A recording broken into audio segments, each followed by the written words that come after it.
voy en primer lugar a matizar el título de la conferencia. Cuando se habla de fuentes para la primera historia de Lanzarote, no teman ustedes que yo le vaya a hacer un catálogo de esas fuentes, las distintas bulas, los distintos documentos, etc., sino que voy a buscar, diríamos, algunas de esas fuentes para ilustrar la vida de Lanzarote durante el periodo que a mí me ocupa, es decir, la Baja Edad Media, del siglo XIV a comienzos del siglo XVI.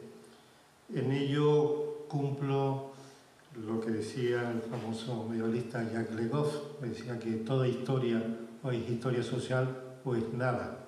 Es decir, que la fecha, los datos están ahí, son una ayuda, pero lo importante es rastrear, buscar a las personas que se encuentran. En segundo lugar, hablar de la primera historia. No es que Lanzarote no tuviese una historia previa, me refiero a ese periodo en que el encuentro de las culturas tradicionales de las islas y las distintas culturas europeas que van llegando, más el aporte también de azanegas y guineos, pues van a crear una nueva realidad que empieza en ese momento y que llega con matices hasta nuestros días. Pues dicho eso, en cuanto al título, como digo, en primer lugar, pues quiero situar la isla Lanzarote en el comienzo de esa historia, ese periodo que llamamos del redescubrimiento. ¿Por qué? El mundo antiguo tuvo un conocimiento de las islas. Se discute si era mayor o menor, era más permanente, esporádico. Incluso saben que es pues, una de las teorías para explicar el poblamiento de las islas, que si estas poblaciones hayan sido desterradas por los romanos a esta.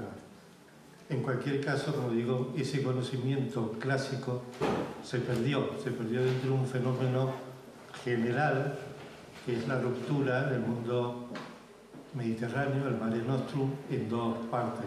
La zona que luego sería la Europa, tanto occidental como bizantina, y las zonas al norte de África. Y eso hace que tanto las fuentes cristianas como las musulmanas pues realmente pierdan la pista sobre las islas. Los datos son abundantísimos, pues desde el momento de la investidura del Reino de la Fortuna, cuando se ponen una serie de islas que van desde el Mediterráneo al Atlántico, y que por si acaso el rey de Inglaterra se queja de la investidura papal pensando que le podía tocar, ven qué conocimiento había en la época. Y lo mismo en las fuentes árabes, pues nos hablan que si Alejandro Magno navegó por ella, pero no pudo encontrar nada por las nieblas, etc. Se habla en los dos ámbitos de las islas afortunadas, las islas eternas, etc. Pero también hay que pensar que las islas afortunadas no son las Islas Canarias, llegarán a ser las Islas Canarias.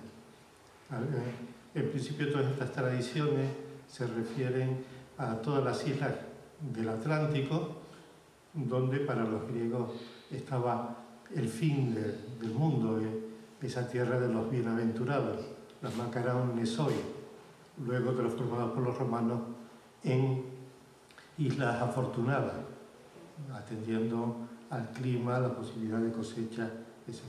Bueno, en este periodo pues, le corresponde a Lanzarote ese papel, digamos, primigenio, y más o menos podemos fechar este momento con bastante precisión.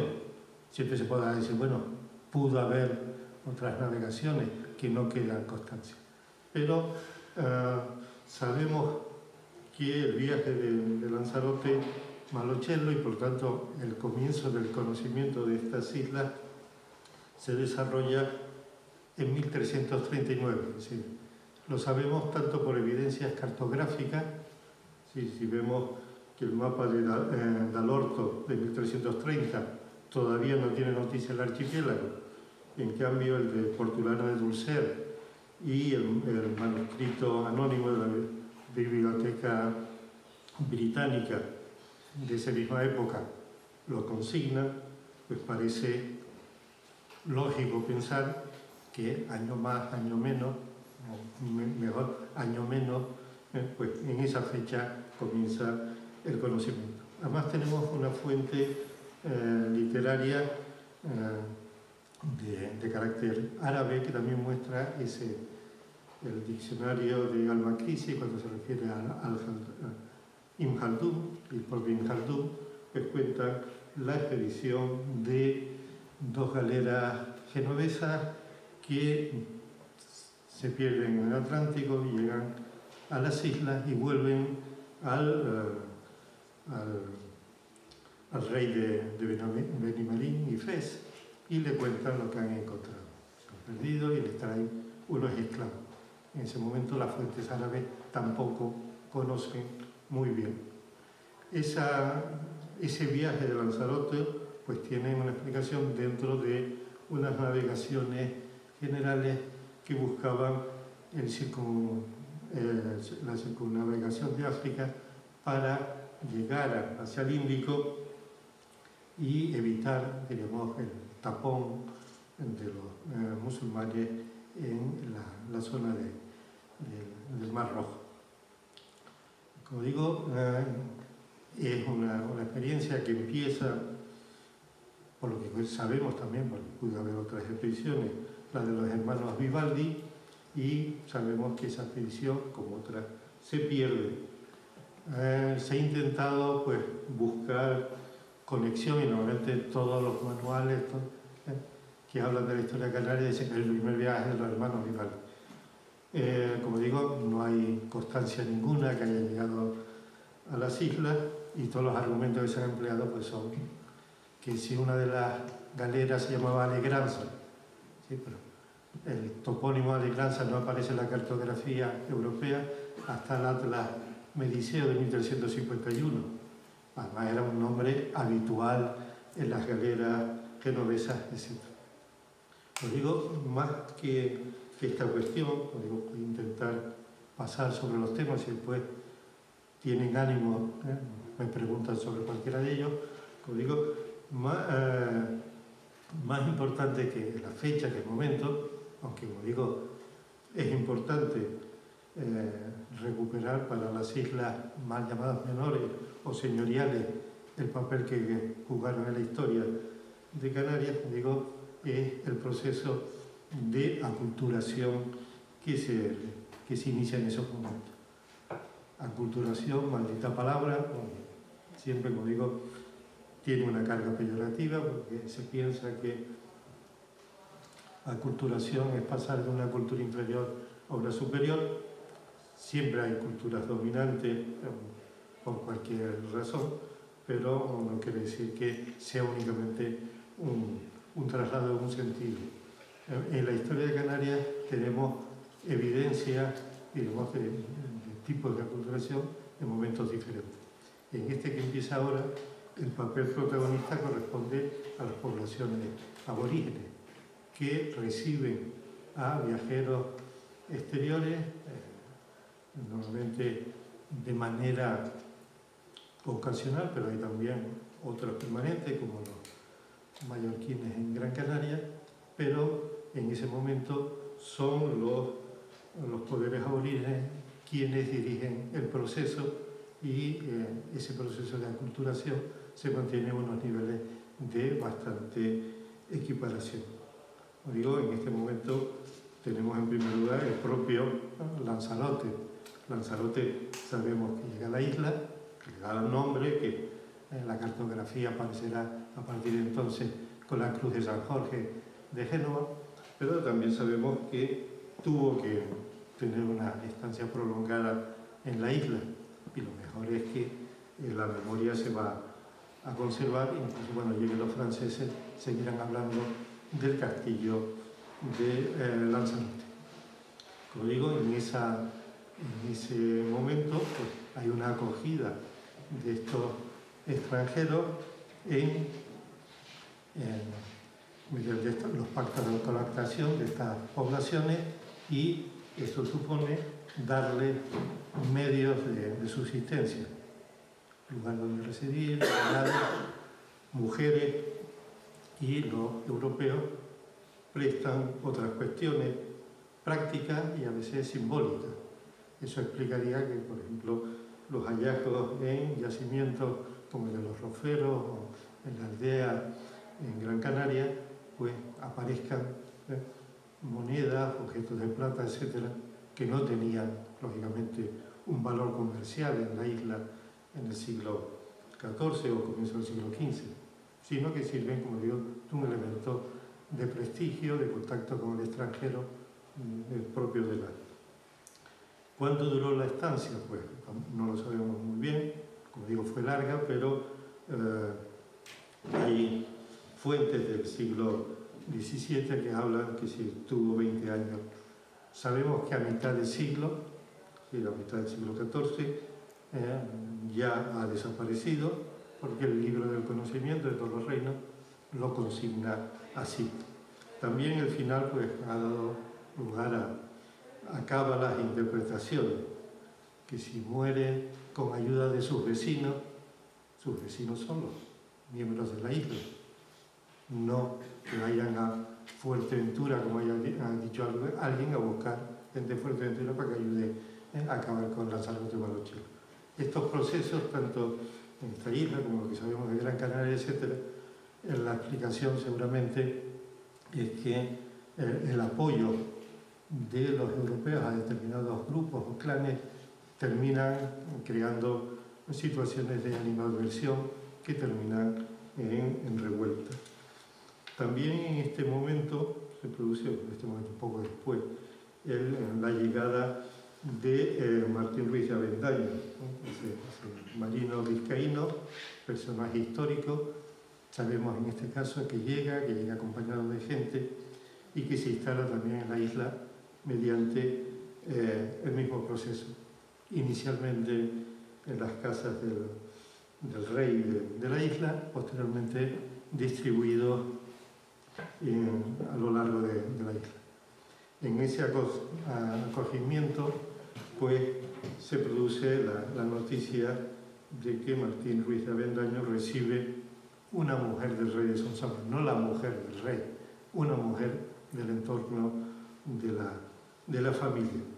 Y a partir de ahí, pues, la idea de la leyenda de la infanta Ico. La entrega de mujeres para que estos grupos puedan subsistir y sobrevivir, lo conocemos y no hay mayor problema. Tampoco mayor problema en toda la historia de la infanta, la descendencia de Faina, que la fuente ya del siglo XVI, XVII, castellanas plantean desde una perspectiva de legitimidad. No tiene sentido en el mundo aborigen, donde la transmisión de los poderes era vía matriarcado, aunque ya una etapa de matriarcado mixto, y por lo tanto no hay ningún problema en la legitimidad, aunque la fuente posterior lo cuente así. Y también pues, debemos entender en el mismo sentido la prueba que se somete para saber si Ico era noble o no. Más parece una ordalía por el humo al modo medieval, aunque el humo es un elemento que está presente en muchas civilizaciones, tanto para entrar en trance como para otras cuestiones, pero, como digo, ese proceso, por lo tanto, como digo, comienza ese proceso de aculturación, como digo, en una etapa inicialmente bastante equitativa. El siguiente de los momentos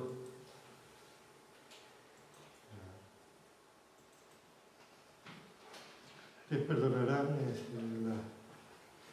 no le puedo pasar de forma continua las imágenes porque unas son de PDF, otras son de foto. La mayor parte pues las tenía en diapositiva y por no tomarme el trabajo en medio de otros muchos trabajos de pasarlas todas, va a resultar así. Pues digo, el siguiente de los momentos en el conocimiento de este periodo y de la historia de Lanzarote es Le Canarien. Le Canarien, como sabe, el libro de la conquista francesa, solemos decir normanda, aunque realmente quien hizo la conquista fue Gallifrey, que era de Poitou, no es, como habrán oído seguramente en la primera conferencia, Betancourt, además de pues actuar como pirata en Francia, luego también engañó a su socio en la conquista. Pero bueno, eso ya se lo habrá contado el profesor Lobo y no voy a... En cualquier caso, como digo, esta historia de Le Canarien, tal como lo recogen los capellanes de la expedición, y luego cómo se utiliza por cada una de las partes para defender sus intereses, nos da sobre todo la posibilidad de conocer las islas de una manera nueva, directa. Los anteriores relatos, por ejemplo el de Nicolás Marreco u otros, hablan en general de islas y no sabemos si lo que cuenta es Fuerteventura o es Gran Canaria, o, como hablan de 13 islas, si alguna vez volvieron a tocar alguna de las islas. Le Canarien nos cuenta de en qué isla se produce lo que están contando y nos da, como digo, un pormenor. Contarles el de Canarien nos llevaría pues, varios meses. Voy a intentar únicamente destacar algunos de los elementos que, como digo, nos pueden servir o nos pueden llamar para tomarlo con entusiasmo. En primer lugar, pues, lógicamente, el paisaje y la flora. Aunque siempre en estos relatos siempre hay que aplicar un coeficiente reductor, porque lógicamente si hay que vender las islas en Europa, pues siempre hay que darle algún toque edénico y etcétera. Pero, como digo, muchas de las realidades vegetales y animales que nos cuentan son bastante exactas y comprobables. Algunas veces se encuentran que lo que no tienen es la palabra para explicar lo de la tabaiba, pues no tienen una palabra que les pueda servir de... Fundamentalmente en esa descripción pues hacen hincapié en aquellos productos que les sirven o les van a servir de subsistencia o aquellos que se pueden emplear para el comercio. Por eso destacan sobre todo los cueros, las grasas, la horchilla, los dátiles, la sangre del dragón y otras muchas cosas. Sobre estas cuestiones, pues algunas veces también se han planteado dudas, si algunas son exageraciones. Lo de la sangre de dragón, sabemos que en Lanzarote hubo y hay. Esta tarde estuve paseando en Costa Teguise y hay unos cuantos y por lo tanto no hay mayor problema. La sangre de dragón, como saben, tenía un alto valor como tinte y sobre todo como medicina. La horchilla también tenía interés, aunque no como eso que nos ponen los manuales de ser el tinte el número 1. Dentro de los tintes europeos, la horchilla estaba en la calidad media-baja, pero efectivamente recolectarla va a ser, digamos, un elemento de interés. También nos habla del paisaje, de la cantidad de aldeas que hay frente a otras islas que viven de forma más recogida, de las casas en lugar de cuevas.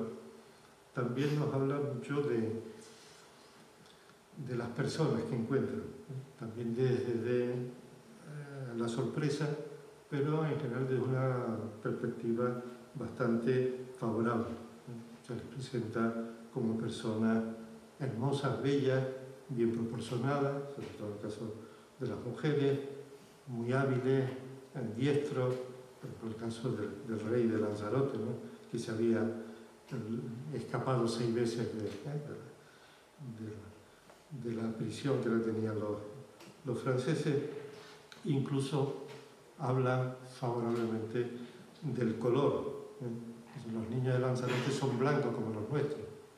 Lo único que como viven al sol, se ponen morenos. Este tipo de cuestiones son importantes porque dentro en general de la descripción de los europeos de otros pueblos, diríamos, llevan una especie de plantilla, ¿no? Examinan a los pueblos viviendas, si tienen casa, si tienen solo chozas, si tienen cuevas, si no tienen nada. Alimentación, si comen solo alimentos crudos, si los cocinan, si vestidos, si van vestidos, si van desnudos, si por lo menos. Y, como digo, esa plantilla en general es positiva. Dentro de esa imagen de que todas las civilizaciones pensamos que el hombre por excelencia somos nosotros. Cuando cuento estas cosas en clase y los alumnos se me sonríen, le digo, pues nosotros pensamos lo mismo. Si algún día encontramos marcianos, serán como nosotros, pero un poco más bajos, en vez de orejas tendrán trompetillas, etc. Esa es la imagen que toda civilización se hace del prójimo. Por lo tanto, que en este caso sus coordenadas, diríamos, estén muy próximas a las propias, indica un aprecio notable. Frente a este aprecio, diríamos, físico, hay algunas cuestiones que no son, diríamos, tan positivas.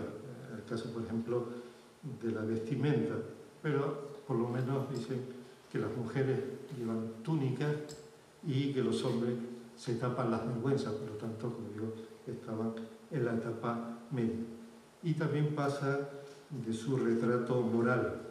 Encontramos elementos positivos, ya que se trata de infieles, de paganos, en un sentido de gente que no ha tenido conocimiento de la revelación y que por lo tanto se pueden convertir más fácilmente frente a los enemigos tradicionales, musulmanes, judíos, que han tenido conocimiento de la revelación y se han negado a ella.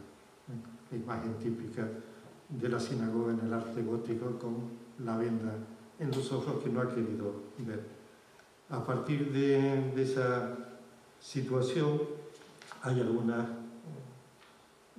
actuaciones reprobables, como por ejemplo la vida matrimonial, el caso de la poliandria en la isla de Lanzarote, que tiene su correspondiente nota en el catecismo que redactaron los capellanes de la conquista.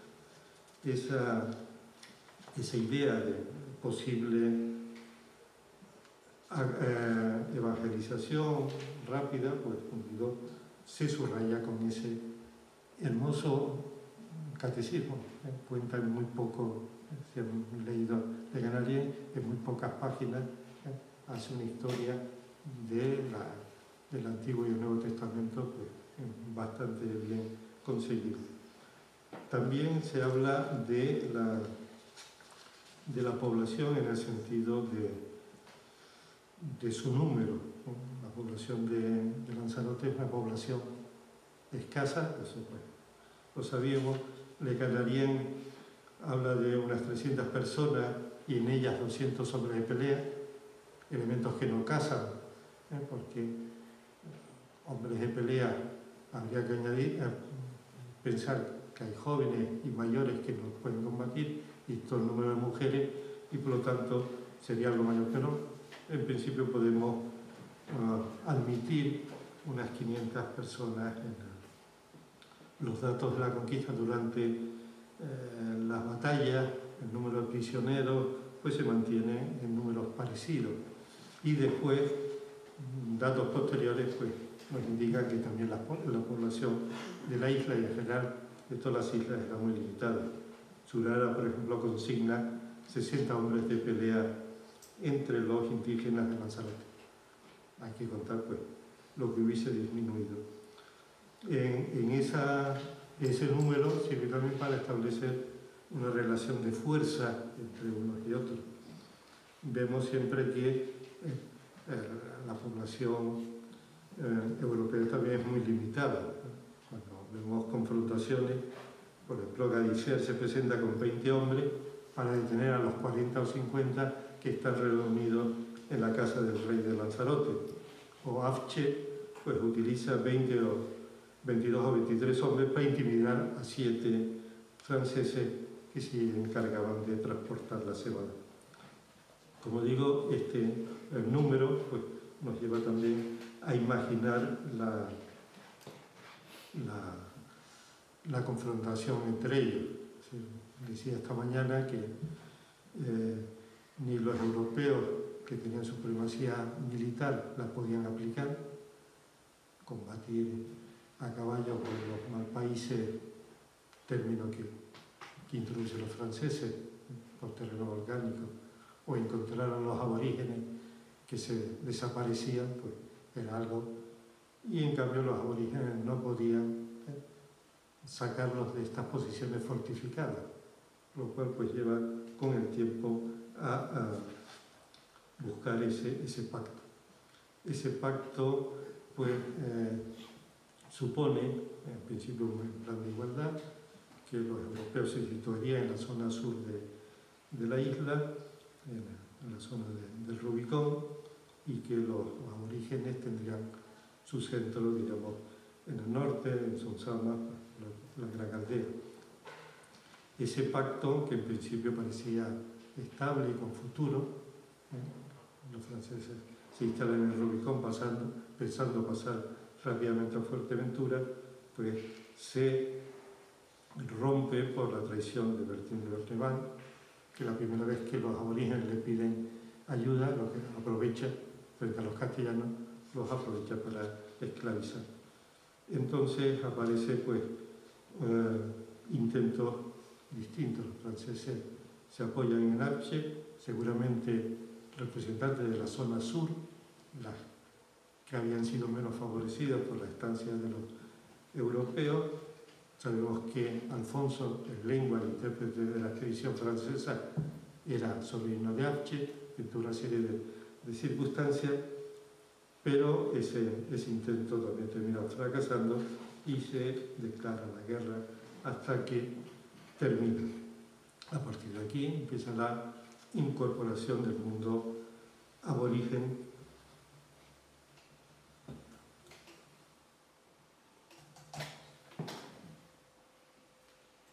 al mundo mixto. Sabemos que los habitantes de Lanzarote son llevados a Fuerteventura a restablecer la fuente, que comienzan a servir como arqueros, que acompañaban a los franceses en el establecimiento de la isla, etc. Y dentro de ellos, pues, de los jefes tribales tuvieron pues un trato de favor, ¿no? Tanto en el reparto de tierras como en los actos protocolarios, la despedida de Bettencourt, el nombramiento de vicario del mismo, todo se hace también delante de esto. Además de esta evidencia literaria de Canarié, pues tenemos de la época francesa otro testimonio notable e importante, cuál es el establecimiento del Rubicón. El Rubicón tiene, desde el punto de vista arqueológico, la suerte de que representa un periodo corto de tiempo. Sabemos el establecimiento, 1402-4, y sabemos más o menos cuándo ese establecimiento pierde fuerza para prácticamente, digamos, quedar abandonado. Uno de sus elementos constitutivos, la catedral, se traslada a Gran Canaria, la capitalidad política pasa a Teguise y, digamos, es una zona también sometida a los ataques piráticos que hacen que se vaya trasladando tanto el culto como algunas de su uso, primero a Massiot y luego hasta Femé. Por lo tanto, como digo, es un espacio que tiene una cronología bastante clara. Ese espacio se conoció por las campañas primero de los hermanos Serra Rafos, en los años 60, y luego las campañas de los años 80 que realizó el profesor Tejera, Gaspari y yo mismo. Desgraciadamente, esas campañas quedaron, como ven en la foto. Ante la incuria de la situación, pues se optó por sepultar los pozos, llenándolos de sable, la arena en francés, y intentando cerrar con esas piedras que ustedes ven, pues campistas, etc. Porque cada vez que se abría algo, pues las piedras terminaban para sostener una caseta, porque fuera necesario. Como digo, es un establecimiento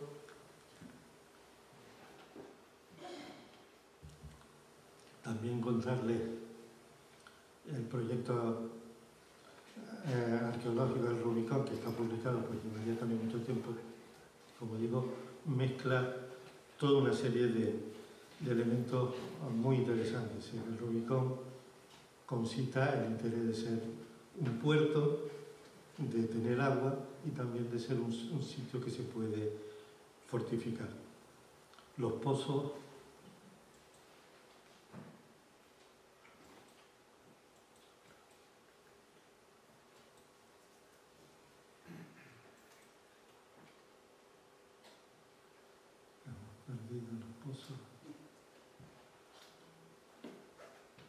Bueno,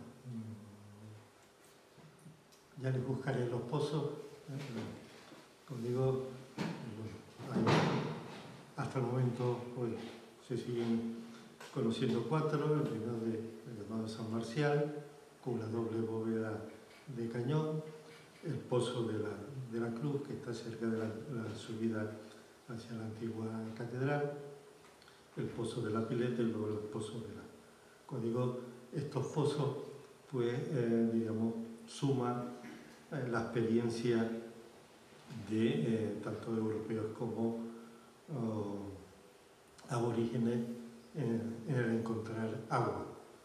Las aguas o bien son superficiales, las maretas, o bien son lo que llamaron los franceses cisternas, es decir, el sistema de Ere, es decir, en los cauces se trata de excavar y por capilaridad el agua sube y sube bastante. Como digo, esos pozos son un lujo verlos por su construcción y por su agua, después los encontraremos. Además de los pozos, encontramos un elemento de fortificación, la torre, que estaba en una de las, en esta zona, una pequeña torre. Esa pequeña torre no hay que confundirla con el castillo, como las fuentes hablaban del castillo de Rubicón. Castillo porque cuando se va a transformar la pequeña iglesia en catedral, hay que recurrir al sistema romano, donde para que hubiese una catedral, es decir, hacer una cabecera episcopal, debía tener la categoría de kibes, de ciudad.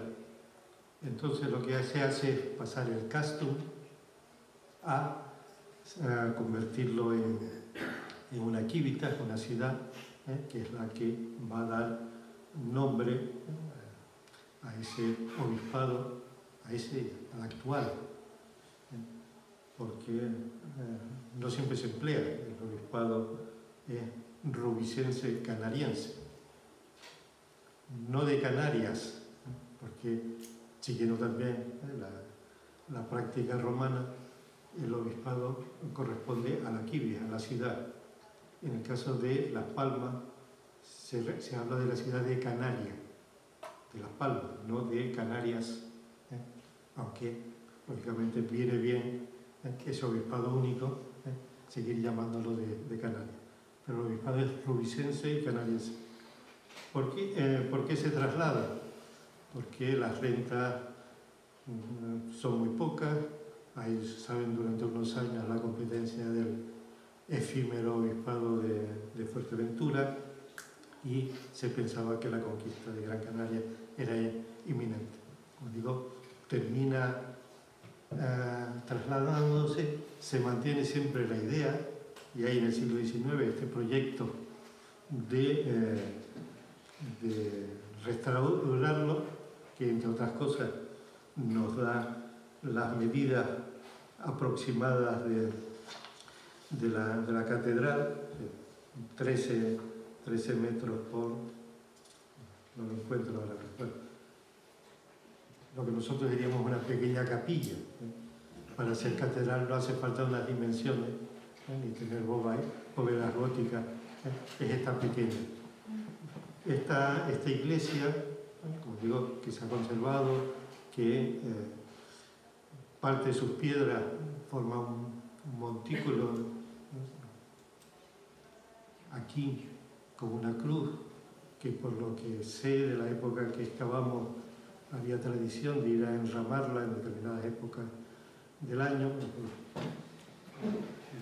La gente que nos ayudaba en la excavación decían que iban con el maestro al Rubicón, a la catedral, y la enramaban, además de comer lapa, como hacían los aborígenes, cosa que después también les comentaré. Bueno, hay ese elemento. Al lado hay una zona de necrópolis, se han encontrado restos, y sabemos que al ser tierra consagrada se enterró de forma aislada. Hay protestas por las autoridades eclesiásticas en el siglo XVI y el siglo XVII. Algunos lugareños decían que subir hasta Febes para enterrar era muy largo, y como aquello era tierra consagrada, siguieron utilizando. Además hay un bonito adecuación, una calzada entre el Pozo de la Cruz y la iglesia, seguramente recordando ese camino de los neófitos desde el agua, como en las iglesias románicas italianas, etc. Y hay también zonas de... bueno, nos habíamos quedado en la torre, pequeña torre, una torre como las torres feudales, perdón. Sí. Son pequeñas torres de planta normalmente rectangular, que existen en muchas ciudades. Si van a Cáceres, a Salamanca, encontrarán esa torrona señorial, solamente de piedra, con un pollal de madera que sujeta los hermanos Serra pensaron que tenía bóveda, pero no hacía falta. Como digo, es una torre que existe en todas las islas, el tipo de torre. Como digo, una torre orientada sobre todo a defender la posibilidad de desembarco y la zona de aguada, y que, como digo, posteriormente cambiará. La cartografía del 17, del 18 suele confundir, por ejemplo, la Torre del Águila con la de Rubicón. Son dos realidades distintas. Las torres post-conquista lo que tienen como finalidad es impedir el desembarco, no favorecerlo. Están en zonas, así sucede en Santa Cruz de Tenerife, así sucede en San Sebastián de la Gomera, etc. Y muchas de estas torres se conservaron, y los proyectos de hacer estas fortificaciones a mano hurtada, tanto lo que recoge Torriani como esta de discurso de la Plata de Canarias, de Mendoza, lo reflejan. En el caso del Guanapay, la mala suerte es que el arquitecto restaurador no la distinguió e hizo un piso más dentro del conjunto, frente a lo que han hecho en las isletas, donde han destacado, han sacado la torrona de 1496 y se conserva dentro de él. Bueno, aquí se ve lo poco que emerge esa torre del homenaje, la antigua torrona. Este es el caso de la de Las Palmas. Bien, como digo, íbamos por esas posibilidades. Llevo 3/4 de hora y todavía no he llegado ni a la mitad de lo que tengo preparado. Cuando ustedes se cansen me lo dicen y lo dejamos con toda confianza. Bueno, digo, el siguiente de los puntos para conocer la primera historia de Lanzarote, en el sentido que yo les vengo hablando, es una pieza importantísima, cuál es la llamada pesquisa de Cavito.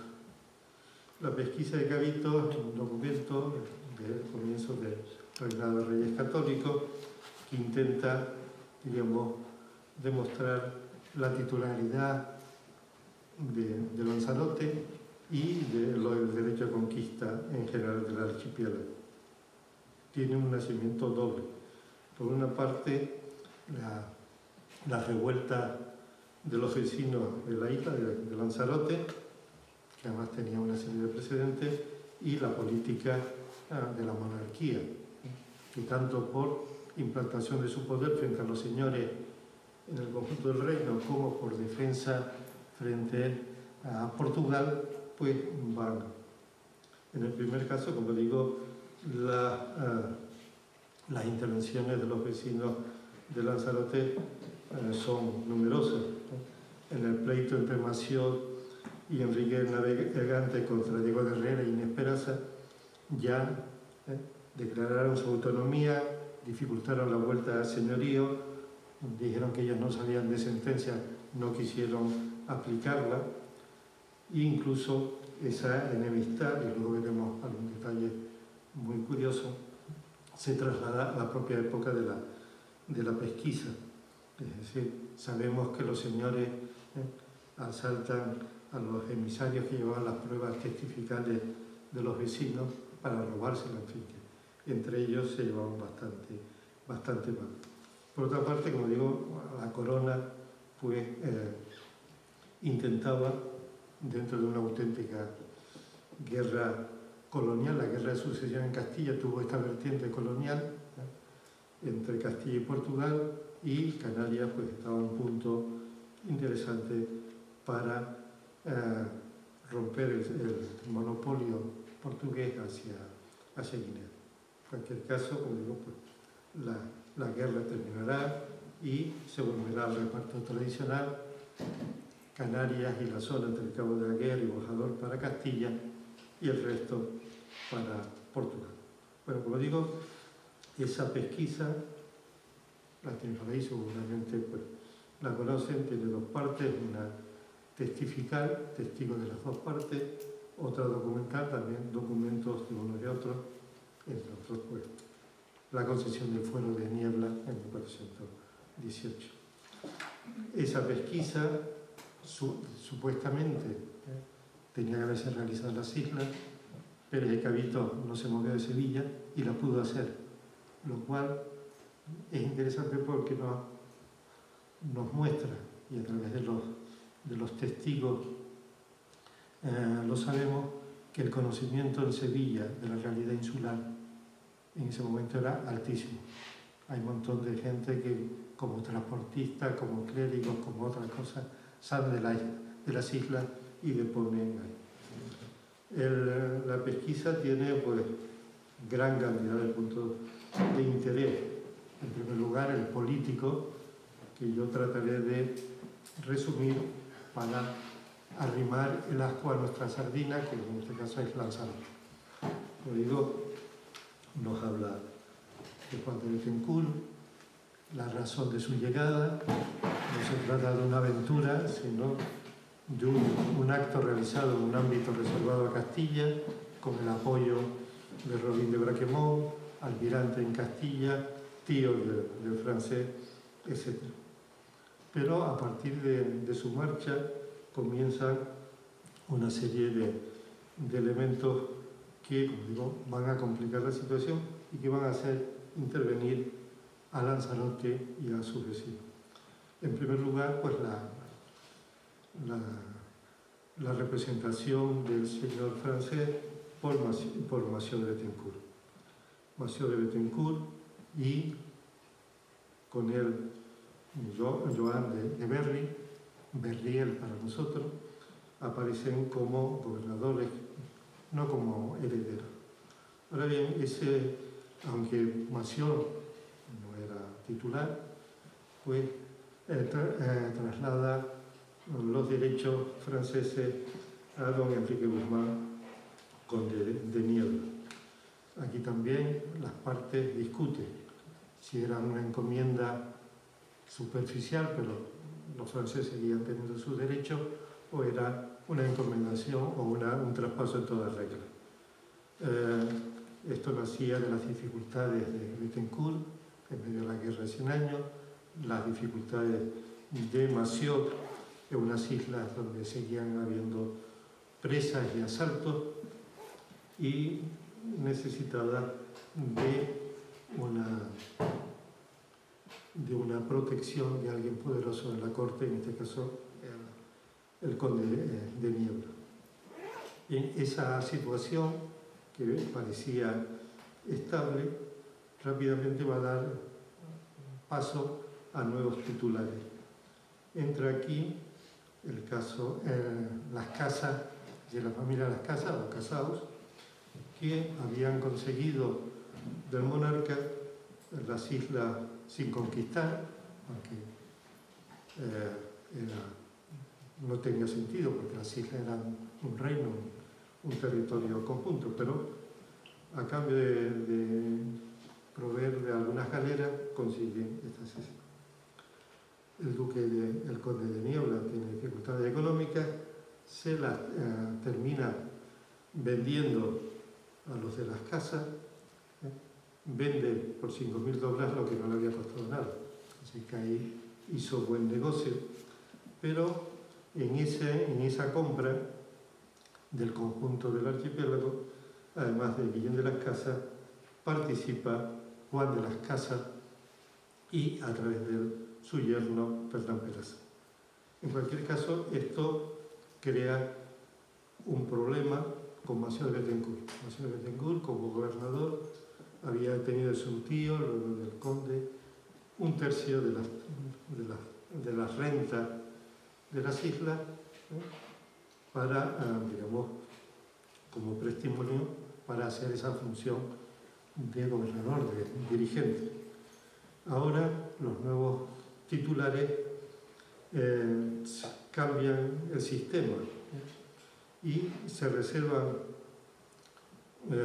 distintas islas, y sobre todo se reserva la posibilidad de hacer entradas en las islas insumisas, que era la principal riqueza de las islas en aquel momento. Esto hace que dejan a Massieu limitado a la isla de Lanzarote. Sus rentas se quedan, como digo, en el caso de Lanzarote. Por lo tanto, Massieu de Bettencourt intenta, diríamos, defender, digamos, su antigua posesión, y al fracasar la cede a Enrique el Navegante. Enrique el Navegante no solo hace lo mismo de Massieu, de confundir renta con propiedad, sino que, digamos, transforma la isla de Lanzarote en una capitanía donataria, un feudo supuestamente portugués. A partir de allí, pues hay la reacción de los reyes de Castilla, de los señores y también de los vecinos. Los vecinos expulsan a los portugueses y luego se niegan a devolver la posesión a los señores. Esta situación termina con la posesión por parte de los señores, pero no acaba el enfrentamiento entre ellos. Además de esta cuestión política, que es muy compleja y que he tratado de ponerle solo lo que tiene que ver con Lanzarote, el papel primero de Massieu, luego de Enrique el Navegante. Como digo, nos habla de otras muchísimas cosas. Nos habla de la población, no solo en el número, como decía antes, sino sobre todo nos empieza a dar ideas de los componentes. En primer lugar, de los franceses, gente de Normandía, gente del Poitou, parte de los cuales se quedaron. La crónica los menciona, y lo sabemos también por los apellidos. Los Perdomos y los Pridom, los Berriel, Viverri, los Picard, terminaron de Picardía, y gente, como digo, que primero está en las islas y luego en algún caso van a pasar a las Islas Mayores. Por ejemplo, Taganana, va a haber un grupo de la gente que van a las islas. Todavía uno de los famosos restaurantes de Taganana es Picard, sin D, por ese apellido. Había también, lógicamente, castellanos. Castellanos son la base señorial, la base eclesiástica, la base de los repobladores. Había también aborígenes, no solo de la isla, sino también de otras islas capturados o que ya tenían la condición de libre. Sabemos, por ejemplo, que Juan de Gran Canaria muere en la revuelta contra los portugueses, un aborigen canario que estaba en Lanzarote, y que hay también, pues, portugueses, a pesar de la pugna política, pues siempre hubo mucha relación, o también algunos genoveses, aunque más en su categoría de vecinos de Sevilla y próximos a la nobleza, los Luzardos, los Casañas y otros, que aparecen como gobernadores, escribanos, etc. Nos habla también esta fuente. Como tengo el foco, no veo las caras de cansancio. Hagan el favor de moverse en la silla para que yo tenga una referencia, porque efectivamente los rayos UVA que tengo aquí me van a dejar moreno, pero me impiden. Decía que la pesquisa tiene también, pues, connotaciones de tipo económico, ¿no? La precariedad económica, ¿no? Y aumentada por la presión señorial, y todas las revueltas, ¿no? Que de 3 años pues no llovía, que no cogía nada. Nos habla de la importancia ganadera que ya habían conocido los franceses. Los franceses de Gran Canaria, que en Cuaresma tuvieron que comer carne, entre otras cosas, porque también nos habla, pues, de la importancia de las llamadas dehesas, de la de Tangaciago y otras, es decir, a partir de las Breñas, es decir, a partir del campo de fútbol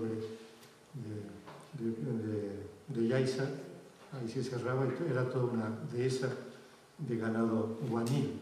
Guanil, que en ese momento pasa a denominar al ganado de suelta, sobre el que se hace apañada. Se habla también de los productos de recolección, tanto en la isla como fuera, y la disputa con los señores por esa cuestión. Nos habla también de las cuestiones administrativas, además de las políticas. Sabemos algo de la administración local, cómo se crea un concejo, un ayuntamiento, cómo esos ayuntamientos en las islas hacen coincidir el sistema castellano de villa y tierra, es decir, de una capital y un alfoz o tierra, con cada una de las islas. Por eso en el siglo XIX, cuando se restablece una administración insular, se les da el nombre de cabildo, en recuerdo de aquella situación. Ese concejo funciona con el fuero de niebla, que si alguien tiene interés podemos luego explicar, y es un consejo restringido frente a lo que pensó don Leopoldo de la Rosa, entre otras partes, entre otras cuestiones, porque tiene la existencia de jurados, es decir, representantes de los vecinos, ¿no?, para dentro del Consejo. Eso no quita, de la confusión de ahí, que en determinados momentos todo el vecindario se pudiese reunir en consejo abierto, pero el consejo era restringido y además muy controlado por los señores a través de sus gobernadores, que tenían la competencia incluso de quitar a los representantes en el consejo. Bueno, cuando usted me oigan hablar de consejo, les pone la C, que para los canarios es un archifonema y es muy difícil estar pendiente. Como digo, conocemos también las competencias, ¿no? Por una parte, la representación vecinal, lo vemos tomando la iniciativa, la pesquisa, guardando la documentación, lo vemos también administrando justicia, lo vemos organizando la defensa y lo vemos en una cosa que se encuentra en el tiempo, el llamado origen de las Islas Canarias del licenciado Merian de Betancor. Desde el punto de vista político no tiene comparación con la pesquisa. Si la información es menos, es peor, tergiversada, pero aporta un hecho notable, porque los señores utilizan a este licenciado para defender sus prerrogativas en la recaudación de los quintos. Los quintos es la renta que se pagaba en las islas. Los franceses la habían impuesto como un derecho dominical, señorial, era un quinto de las cosechas. Los señores castellanos lo cambiaron y era un quinto sobre los productos que se exportaban, al modo de los almojarifajos castellanos. Bien, como digo, ese concejo pues tiene posibilidad a través de sus ordenanzas de regular aspectos económicos y, entre otras cosas, la cuestión de los quintos. Esa información que ha pasado, como digo, un poco desconocida, es muy sabrosa, porque las ordenanzas, además de mostrarnos cómo es el sistema, lo debían pagar los vecinos, ¿sí?, porque era sobre lo que ellos exportaban, no el mercader que lo recibía. Debía hacerse por los puertos conocidos, debía, y toda una serie de garantías, pero nos habla de la evolución económica de la isla. Si comparamos las ordenanzas del 95, perdón, de 1495 y las de 1512, vemos que los productos que afectan son distintos. En el primer momento, los únicos productos prácticamente eran cebada, ganado, aunque se habla de los posibles productos a aclimatar en el futuro: trigo, vide, olivos, frutales. Sabemos que los olivos no progresaron nunca hasta nuestros días, pero sí, lógicamente, la vid y el trigo y algunos frutales. También esa información es muy importante porque en el comercio de trueque entre los vecinos y los mercaderes que lo exportaban, para que los vecinos no resultasen especialmente perjudicados al cambiar productos naturales por productos transformados, se les da valor de moneda a determinados productos y sabemos la valoración que tienen. En ese momento ya es 1512, se dice la fábrica de trigo son 200 maravedí, la de cebada 100, el queso mayor 42, el mediano 35, el cuero de cabrón 50, el cuero de cabra 28, y va contando el valor que se le da a los productos, como digo, para evitar que... Pero nos informa de más cosas. En el quinto debe entrar otros productos. En el primer caso, por imposición señorial. Las conchas, los ostrones, la concha de Canarias, que era un producto que se cambiaba en San Jorge de la Mina por oro. Primero los castellanos de forma fraudulenta, luego con un convenio con los reyes. Se utilizaba como moneda, copiando lo que se usaba en los cauris que venían del Índico, pero también tenía poderes contra los rayos y con otras, y llegaban a costar grande. Y los señores regulan que también quien recoge las conchas, estos ostrones, debe pagar. Pero nos habla también de las entradas en berbería. No tenían que pagar lo que sacaban para las cabalgadas, para las expediciones, en cuanto a caballos, carneros, bizcochos, quesos, gofios. Esto es interesante porque no solo en estas de Lanzarote, en la expedición para construir la Santa Cruz de la Mar Pequeña, también llevan un molino movido por un morisco para hacer gofio, lo cual prueba, no sabemos si el producto era únicamente aborigen y adoptado, o había tradición también de cereal tostado por varias vías, aborígenes, moriscas castellanas. En cualquier caso, los canarios comemos gofio desde finales del siglo XV de forma habitual y como forma de nuestra alimentación. Y, como digo, se pagaba al revés. Se sacaban los productos, cuando se venía de berbería de la cabalgada es cuando se quintaba. Y pasaba lo mismo con el pescado. Se pescaba, se volvía a la isla a hacer lo que la documentación castellana llama el pescado cecial, como si fuese cecina, nosotros llamamos jarea. Y una vez el pescado seco, pues se exportaba y también se quintaba. Todavía traía dos testimonios más que les voy a contar todavía más rápido que lo que llevo. Por una parte,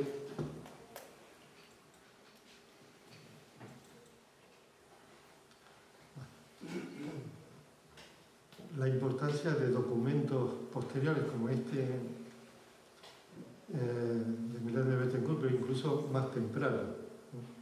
Esto es el llamado manuscrito M11 de la Academia de la Historia, que está publicado por mí. Ustedes perdónenla, pero lo encontrarán por esa vía. Como digo, que son copias autentificadas en Lanzarote en 1527, pero que se presenta por don Guillem Peraza Ayala en la Chancillería en 1547. Nos informa de muchas cosas, algunas conocidas por otras fuentes, algunas novedosas, y tiene mucha importancia para conocer el asiento que hacen los reyes católicos con los señores para comprarles los derechos de conquista, los famosos 5 cuentos, es decir, los 5 millones de maravedí que se pagaron tarde y mal.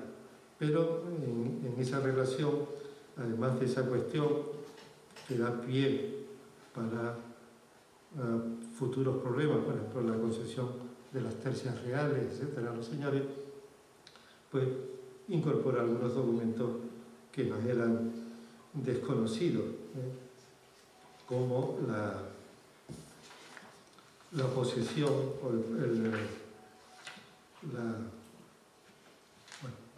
lo digo de memoria, el poder que otorga Guillem Peraza y su tío para tomar posesión de las islas en favor de Farfán, que va a recorrer. Y también, como digo, ese tipo de documentación